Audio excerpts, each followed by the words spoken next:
저도 질의하도록 하겠습니다.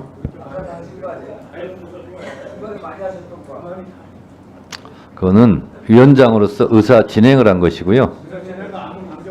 지금은 질문을 하겠습니다. 헌재 사무처장님, 예. 헌재에서 내란숙의 피의자 윤석열을 사형에 처한다, 이렇게 판결할 수 있습니까, 없습니까? 없습니다. 없죠? 예. 헌법재판소에서는 위헌 여부의 중대성을 가지고 윤석열을 파면할 것인가 말 것인가를 판결하는 곳이죠? 예, 그렇습니다. 네, 그렇습니다. 법원행정처장님, 예. 내란숙의 피의자 윤석열은 헌법 위반 정도가 매우 심각함으로 탄핵한다, 이런 판결을 법원에서 할 수 있습니까, 없습니까? 할 수 없습니다. 할 수 없죠? 예. 네. 진료는 의사에게, 약은 약사에게 하는 것처럼 헌법재판소에서는 내란죄에 대해서 형량을 판결할 수 없습니다. 마찬가지로 법원에서는 위헌 여부에 대해서 따지고 윤석열을 파면 조치할 수 없습니다. 따라서 헌재는 말 그대로 헌법을 재판하는 곳이기 때문에 헌법재판소입니다. 내란죄를 포함시켜 헌재에서 심리를 할지라도 실제로 내란죄에 대한 사형, 무기, 형량을 선고할 수 없기 때문에 실제로 윤석열을 파면, 탄핵하는 데는 그다지 실익이 있다라고 말하기가 어렵다라고 생각합니다. 저는 국민의힘 의원님들이 참으로 비정하다라고 생각합니다. 윤석열 입장에서 보면 얼마나 배신감이 들겠습니까? 본인은 헌법재판소에서 헌법에 대한 위헌성 여부를 따지는 것도 버거울 텐데 국민의힘 의원들이 왜 내란죄를 뺐느냐, 내란죄를 포함시켜라 라고까지 주장합니다.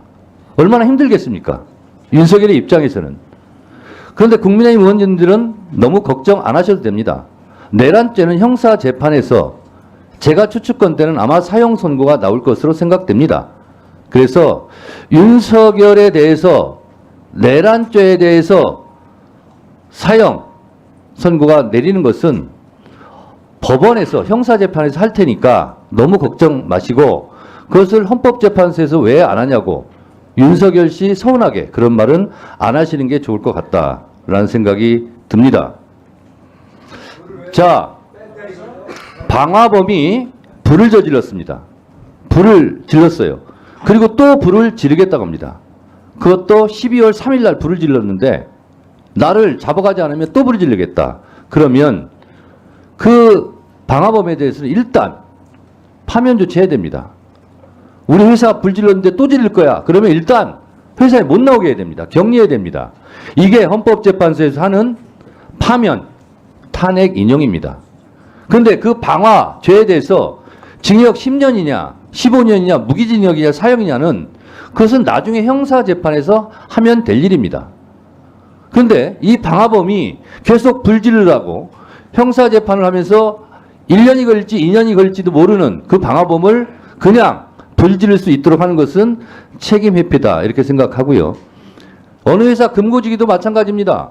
12월 3일 날 12억 3천만 원을 횡령했는데, 빼돌렸는데 그 자리에 두면 또 빼돌리겠다고 그래요. 그러면 빨리 격리부장, 금고지기직을 파면해야 되는 거예요. 그래야 그 회사가 안전합니다.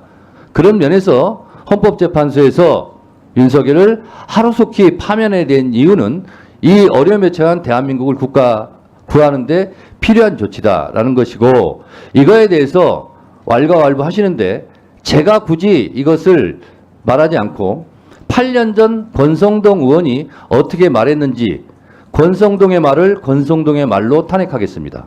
한번 들어보시죠. 탄핵 법정은 대통령의 직무집행 행위가 헌법과 법률에 위반되느냐, 그리고 위반의 정도가 중대하느냐 만 관심이 있을 뿐이지, 그것이 뇌물수수죄가 되는지 강요죄가 되는지 직권남용죄가 되는지 여부는 탄핵 심판에 있어서 관심사항이 아니다라는 말씀을 드립니다. 탄핵 심판은 대통령의 직무집행 행위가 헌법과 법률에 위배되느냐의 여부가 중요하기 때문에 그렇습니다. 뇌물죄, 강요죄 등은 논하지 않고 헌법 위배 사항만 담겠다. 범죄 성립 유무는 탄핵 심판 아닌 형사 재판의 대상이다. 공소장 변경도 기본적인 사실관계는 그대로 유지하면서 거기에 대한 법적 평가를 달리하는 것입니다. 그렇기 때문에 국회 제적위원 3분의 2 이상의 찬성이 필요 없고 마치 검찰의 공소장처럼 뭐 뇌물수수죄에 해당한다, 강요죄에 해당한다. 탄핵 심판은 대통령에 대한 파면 결정을 하는 행정소송의 일종이거든요. 예. 그래서 유무죄는 유죄냐 무죄냐는 형사법정에서 가려야 될 문제고 탄핵법정에서는 대통령의 직무집행 행위가 헌법과 법률에 위반되는 여부만을 판단하면 됩니다. 예.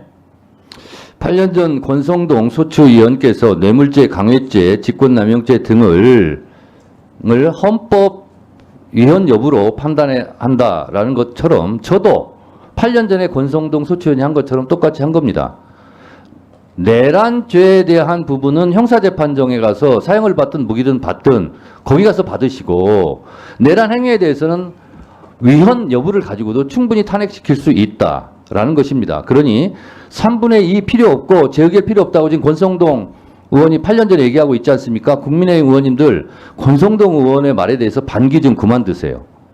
이렇게 말씀드리고요.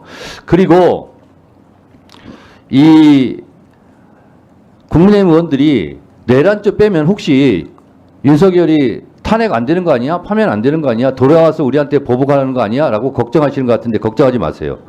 내란죄 부분을 형사재판에서 충분히 할 것이고 위헌성 여부 가지고도 충분히 윤석열 씨는 파면이 100% 될 것이라고 저는 생각하기 때문에 너무 걱정하지 마시기 바랍니다. Don't worry, be happy 하시기 바라고요. 공 처장님.